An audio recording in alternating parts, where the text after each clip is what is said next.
Hello friends, good morning.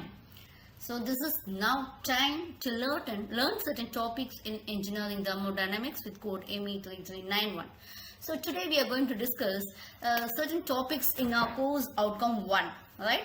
So what I'm going to do is we are going to learn certain basic concepts in thermodynamics. So as I told already, this is for my course outcome 1. Okay, zeroth and first law. So we are going to have a review over that. We are going to learn what is meant by thermodynamic equilibrium. So this is the basic concepts what we are going to discuss in this video, right? So okay, what is meant by thermodynamics? It's actually a science of energy. So that is concerned with the ways in which energy is stored within a body. So what we have is there will be always an energy transformation that we know. Okay, so an energy can be transferred from one form to another. So we would have seen this as many examples, right? So what happens here? The fundamental law is conservation of your energy principle. This we have learned from our school days, right? Energy cannot be created nor destroyed, but it can be transferred from one form to another. So the basic laws of thermodynamics will be defining how the energy is being transformed from one form to another. So what is meant by a system actually? It's a quantity of matter or a region in space which we are choosing for our study purpose. Right. So this you can see is of infinite space, and another one, the surroundings, what it is, a mass, a region that is outside the system, and boundary is one which can be real, which can be imaginary, is a surface which is separating the surface, and the surface which is separating the systems from the surroundings. What can be the types of systems? Okay, first is isolated, as the name implies. There will be no energy transfer, it will be no mass transfer, it will be just isolated. Okay, so if you are pouring a coffee in a flask, right, it's a well insulated thermo bottle, what happens? There will be no flow of heat, and when you are not opening, there will be no flow of mass as well. And in the case of a closed system, what will happen? Energy will travel, there will be energy transfer across the selected boundaries. Okay, you can have a tightly kept cup of coffee. What will happen? Thermal heat energy will be transferred to the surroundings. You can note that. An open system has smooth mass and energy can be transferred. Okay, it's an open cup of coffee. You can pour it, so it can be split out. So this is energy is okay. Mass transfer is also okay. So what are the properties? So what we call as property, what we can measure. So say for example, it's an attribute, some quality which can be measured. So it is of intensive and also extensive. So intensive means you can very easily, I for I is independent of amount of mass. So temperature, 1 kg of 1 liter of water or 0.5 liter of water doesn't matter. Okay, the temperature doesn't vary with the mass. And extensive is what? It varies directly with the mass. Okay, for example, mass, if it is 1 kg, we put it as 1. If it's 2 kg, 2. Okay, we know very well volumes, they do have some relationships. So what is state actually? How we define a state? So this system is in the state means when you are taking it as an example, we are describing certain properties. Okay. So what is meant by thermodynamic equilibrium? The system that is maintaining thermal, mechanical, phase and also chemical equilibrium. There will be no change in all these aspects that we call it as thermodynamic equilibrium. So what is meant by a process? It will be a change from one equilibrium state to another. Okay. So what process? Isobaric. In case of isobaric, how it will be? Your pressure will be held constant. Isothermal, your temperature will be held constant. Isochoric, it is a constant volume process. Isentropic, its entropy remains constant. Okay, so why we are calling this ISO? So the ISO is actually a process. So designate a process. What comes after ISO, that will be a constant. So baric is actually, we know very well, pressure is constant. You can see from your PV diagram where the P1 is equal to P2 is equal to P, whereas the value is changing. And this isochoric, or we call it as isometric. Here what happens? Your volume is remaining the constant. Okay, and this is indicated by your PV diagram. Similarly, you are having an isothermal process in which a temperature, capital T, is remaining constant. Okay.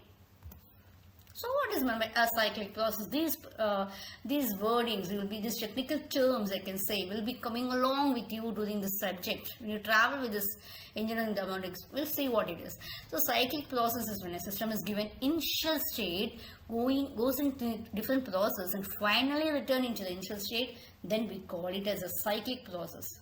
Okay, it will be returning to the final initial stage. Okay, that's we call it as a cyclic process. Next one, what it is? A reversible process. So a reversible process is once having taken place, it can be reversed. Okay, in doing so, it leaves no change in the system or boundary. So that is, we call it as a reversible process. Okay, there will be no change. It will be reversed as the previous one. Another one, we have it as irreversible process. A process that cannot return both the system and surroundings to the original conditions. We call it as a irreversible process. Practically many of our processes are irreversible, right? Okay, what are the types of thermodynamic processes? So one, we have it as adiabatic process. What we call it as adiabatic process? A process that has no heat transfer into or out of the system, we consider it has a adiabatic process. Okay, and again, what is meant by isentropic process? Here how it will be, as I told already, this we have discussed. It is a process in which the entropy of the fluid is remaining constant throughout the process. Okay, always remind this, right? Always have this in your mind. So actually, polytropic process and a gas undergoes a reversible process in which there is heat transfer. We call it as the polytropic process. Okay, we represent it as PV raised to N is equal to C, where N is your polytropic index. Right. Next will be a throttling process. A process in which there is no change in enthalpy, no work is done, we call, and the process is also adiabatic. Okay, so when we can call the other name for throttling process as isenthalpic process. Okay, there will be no change, there will be no work will be done. So this we call it as a throttling process. So next I'll be explaining zeroth law of thermodynamics. I have taken three bodies, A, B and C. If two bodies are in thermal equilibrium with the third body, they are also in thermal equilibrium with each other. Okay, if A and B is in thermal equilibrium, B and C is separately in thermal equilibrium, then it means A and C are having a thermal equilibrium with respect to each other. Okay, and again, so next one is what is called as point function. When two coordinates are located on the graph, they define a point. Isn't it? This we do have. Okay, right in the graph, how you will have x and y coordinates, right? Similarly, when in a graph you do have two coordinates. Path function, in the sense, this heat and work you can't locate in a graph, isn't it? So you need an area to represent. It's not a straight or it's not a point function. Okay, rather than it depends on path. So these quantities which cannot be represented in a single point, we call it as your path function. Next one, I'm saying what is thermodynamic? This is in thermodynamic equilibrium, everything else. What it is actually? It is a system is said to be in thermodynamic equilibrium, which is incapable of any spontaneous change of its macroscopic properties, and it is in complete balance with the surroundings.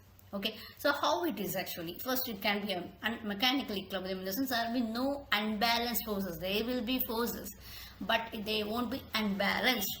Thermal equilibrium is equilibrium. You can say it as uniformity of temperature, and in this and chemical equilibrium there will be no chemical reaction. So that is a this is a capsule about your equilibrium states. And next one, again, quasi-static process. What it is actually? What it is very slow. In fact, it's really very slow process.